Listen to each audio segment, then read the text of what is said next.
Love story. একটা ছেলে একটা মেয়েকে খুব ভালোবাসতো। একদিন মেয়েটা ছেলেটাকে ছেড়ে চলে যায়। অতঃপর পূর্বের ছেলেটি ক্ষিপ্ত হয়ে মেয়েটার বাসায় যায়। গিয়ে মেয়েটার গালে সজোরে থাপ্পড় মারে আর বলে, তুই এত খারাপ, এটা আগে জানতাম না। জানলে তোর মতো নর্তকের সাথে প্রেম করতাম না। তুই আসলেই একটা নষ্টা মেয়ে, ইত্যাদি বলে মেয়েটাকে গালিগালাজ করে।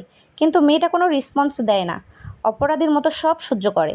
যখন ছেলেটা বাসা থেকে বের হয়ে যাবে তখন মেয়েটা বলে উঠল, আবির, একটা কথা ছিল। তুই আর কি বলবি? হ্যাঁ, তোর আর কি বলার আছে? কিছু না, তবে একটা অনুরোধ। কি, তাড়াতাড়ি বল। তুমি অন্য কাউকে বিয়ে করে সুখী হও, আর পারলে আমাকে ভুলে যেও। আরে, তোর মতো বাজারের মেয়েকে তো আমি তখনই ভুলে গেছি, যখন দেখেছি রিস্কা করে অন্য একটি ছেলের সাথে ঘুরে বেড়াচ্ছিস। কথাগুলো বলে আবির চলে গেল।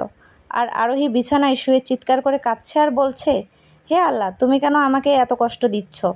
তাড়াতাড়ি নিয়ে যাও। কিন্তু কিছুক্ষণ পর মেয়েটা ভাবছে, না, সব ঠিক আছে, আমি না হয় একটু কষ্টই পেলাম, কিন্তু আমার আবির তো এখন সুখী হবে, এটাই আমার কাছে বড় পাওয়া। তার এক সপ্তাহ পর মেয়েটার সামনে বিয়ের কার্ড হাতে ছেলেটা উপস্থিত। আরোহী, আমি আগামী শুক্রবার বিয়ে করতে যাচ্ছি। প্রথম দাওয়াতটা তোমাকেই দিলাম, আসবে তো? এসো, বলে ছেলেটা চলে গেল। তৎক্ষণাৎ আরোহীর চোখ থেকে দুফোঁটা জল গড়িয়ে পড়ল কার্ডের উপর। আরোহী উপরের দিকে তাকিয়ে বলছে, হে আল্লাহ, আমি আর পারছি না, আমি নিজের চোখে আবিরের বিয়ে দেখতে পারবো না, তুমি একটু সহায় হও। আজ শুক্রবার, জুম্মার নামাজের পর আবিরের বিয়ের কাজ সম্পন্ন হয়। কিন্তু আবির বারবার তাকিয়ে দেখছে আরোহী আসে কি না। আসলে আজকে একটু অপমান করে মনের জ্বালাটা মিটিয়ে নেবে। কিন্তু নাই, আরোহী আসেনি। একটা দুঃসংবাদ এসেছে, আরোহী এই দুনিয়াতে নেই। একটু আগে সে মারা গেছে। কথাটা শোনার সাথে সাথে আবির দৌড়ে চলে গেল আরোহীর বাসায়। গিয়ে দেখে তার আরোহী ঘুমিয়ে আছে, চিরজীবনের মতো ঘুমিয়ে আছে। আবির কাঁদতে পারছে না, শুধু অবাক হয়ে আরোহীর মুখের দিকে তাকিয়ে আছে।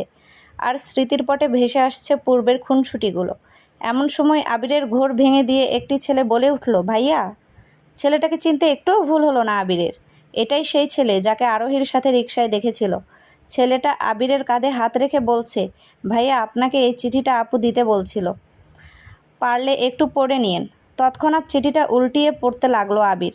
জানি তুমি অবাক হবে, কারণ যে ছেলেটা তোমাকে চিঠিটা দিল সে আমার ছোট ভাই রাফি। ও আমার মামাতো ভাই। কি করব বলো, আমি তো জানতাম না আমার শরীরে মরণবেদী ক্যান্সার আছে। জানলে কখনো তোমার সাথে প্রেম করতাম না। যখন জানলাম আমি ক্যান্সারের রোগী, তখন আমার পায়ের নিচ থেকে মাটি সরে গিয়েছিল। সিদ্ধান্ত নিলাম তোমার থেকে দূরে সরে যাব, না হলে তো তুমি সুখী হতে পারবে না। এখন তুমি আমাকে ঘৃণা করো, আমার খুব ভালো লাগে। কিন্তু একটা কষ্ট কি জানো, যখন তুমি আমাকে নষ্টা নর্তকী বাজারের মেয়ে বলছিলে, তখন সত্যিই খুব খারাপ লাগছিল। তুমি কি আসলেই এমন? যাই হোক, আমি সবসময় তোমাকে সুখী দেখতে চাই, এটাই আমার শেষ চাওয়া।